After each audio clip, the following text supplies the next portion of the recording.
Gracias, señora presidenta. Cuando arrancó la Comisión de Reconstrucción adelantaba la poca confianza del BNG en un resultado positivo de la misma, básicamente por dos razones. Primero, porque veíamos difícil, si no imposible, un acuerdo entre las principales fuerzas políticas españolas, premisa de la que en aquel momento se partía, que fuese en la dirección de aplicar políticas realmente avanzadas y transformadoras. Segundo, y sobre todo, porque estamos convencidos de que la solución a los problemas sociales y económicos de Galicia no va a llegar de Madrid, sino de nuestra propia capacidad como pueblo para decidir de forma soberana y enfrentar nuestro futuro. Lamentablemente, nuestras escasas expectativas se confirmaron. El BNG defendió y defiende que la crisis social y económica desatada por esta emergencia sanitaria no puede ser pagada otra vez por los mismos, por los trabajadores y trabajadoras y por los pueblos. Pero vemos que la retórica y las declaraciones rimbombantes finalmente no se corresponden con la realidad. En esta comisión, las fuerzas que conforman el Gobierno, PSOE, Podemos, con el concurso de la derecha, rechazaron nuestras propuestas que iban en la dirección de movilizar los recursos económicos y financieros necesarios para salir de esa crisis con justicia social.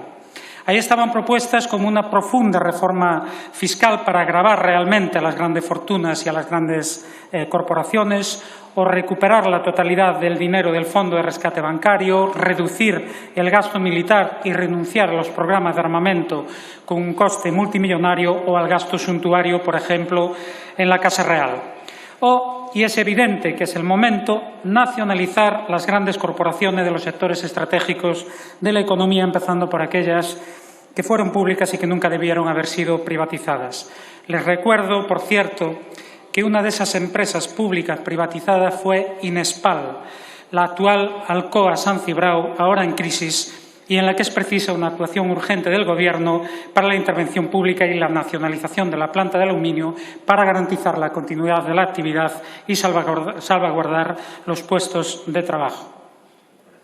Rechazaron también nuestras propuestas en política social, por ejemplo, para elaborar un plan de intervención pública de las residencias de mayores para ponerla bajo el control de las comunidades autónomas, porque los cuidados y la atención a nuestros mayores es un deber y no puede convertirse en un negocio que además se maximiza, precarizando y reduciendo la calidad del servicio prestado. O para derogar las reformas laborales de la negociación colectiva y de las pensiones para rescatar derechos robados en la anterior crisis.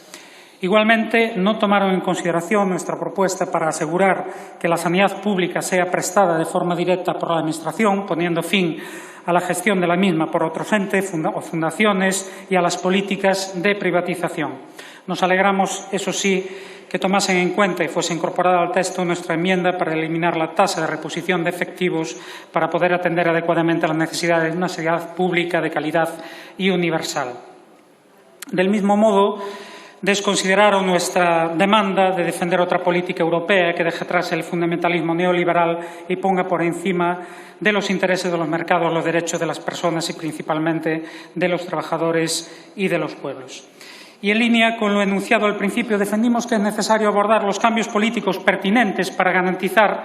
la eficacia de las medidas de carácter social y económico, porque en el caso de países como Galicia, con unas características sociales y económicas diferenciadas, medidas de carácter general, si fuesen en la buena dirección, y ya vemos que no es el caso, pueden tener un efecto positivo, pero siempre serán insuficientes si Galicia continúa sin tener capacidad plena para decidir de forma soberana sobre sus asuntos y, por tanto, para movilizar sus recursos de modo que pueda promover un desarrollo autocentrado sobre la base de las inmensas potencialidades que posee.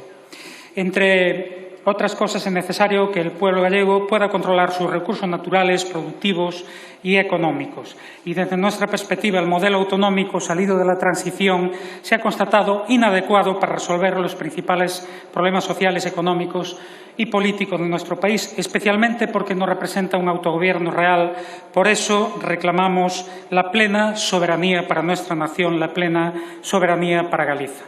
Tampoco aquí hubo voluntad de aceptar nada ni de acercar posturas por parte de aquellos que no hace tanto se reclamaban federalistas o incluso confederalistas. En fin, por estas y por algunas otras razones, nuestro voto en los documentos, como ya hicimos en la comisión, será en contra. Obrigado.